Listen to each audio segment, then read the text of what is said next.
tudo bem com vocês? Meu nome é Ismael Dourado, sou professor de matemática e agora nós iremos conversar um pouco sobre as curvas de segunda ordem. Vocês viram agora há pouco uma motivação que nos leva a esse assunto. Por exemplo, o movimento de translação da Terra ao redor do Sol. Antigamente acreditava-se que a Terra girava ao redor do Sol por um movimento circular, o que não é verdade. Nós sabemos agora que é por um movimento elíptico. E nós vamos conversar primeiramente sobre a elipse.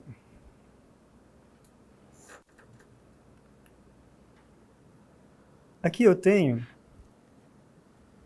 nesse desenho, uma elipse.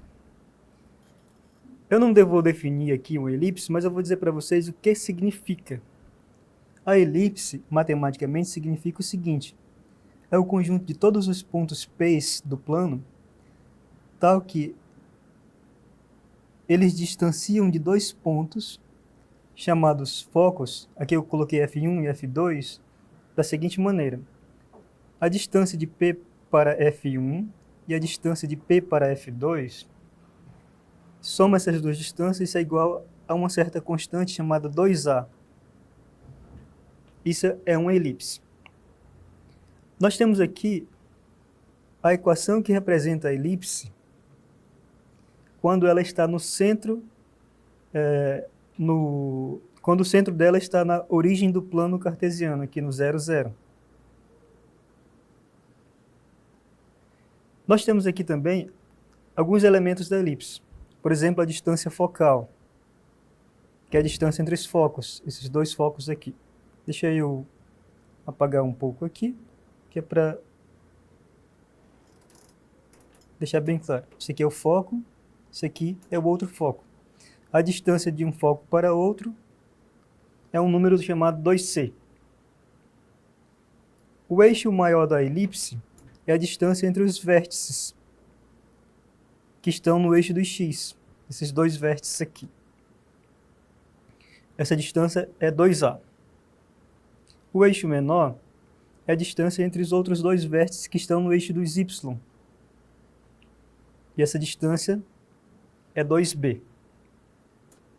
Nós temos ainda a excentricidade da elipse, que é definida como c dividido para a.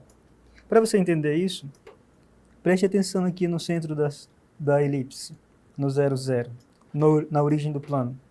A distância daqui para esse ponto é a distância daqui para cá é c. À medida que esse c está mais perto de a, esse f aqui está mais perto de a elipse fica um pouco mais fina assim.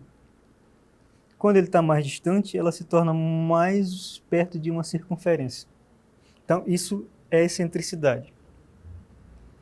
Quando a elipse não está na origem 0, 0, mas numa outra origem x0, y0, vou colocar bem aqui, x0, y0, esse novo centro da elipse deixa a equação dela com esse formato aqui.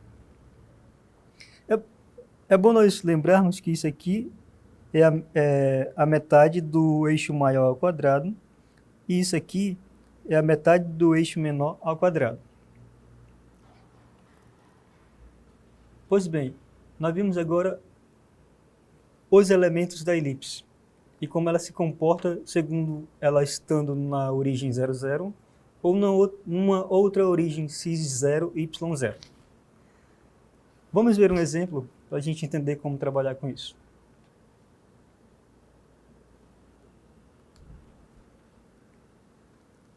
Determine a elipse cujo eixo maior é igual a 6a e o eixo menor é 4. Então, o eixo maior da elipse aqui é 6 e o eixo menor é 4. Deixa eu...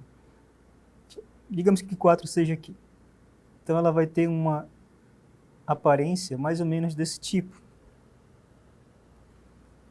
Eu tenho que lembrar que a medida do eixo maior, 2a, é igual a 6. A medida do eixo menor, 2b, é igual a 4. Isso nos dá a igual a 3 e b igual a 2. Como essa elipse está na origem 0, 0, a equação dela é dessa maneira. X ao quadrado dividido para a ao quadrado, y ao quadrado dividido para b ao quadrado igual a 1. Eu sei que a é 3 e b é 2. Fazendo as contas, então, nós temos x ao quadrado dividido para 9 mais y ao quadrado dividido para 4 igual a 1. Essa é a equação que nós procurávamos. Pois bem, trabalhar com elipse não é complicado.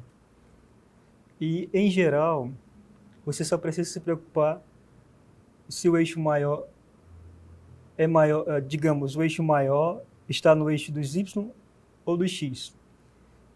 Se o eixo maior estiver no eixo dos x, ela vai ter uma aparência assim, desse tipo.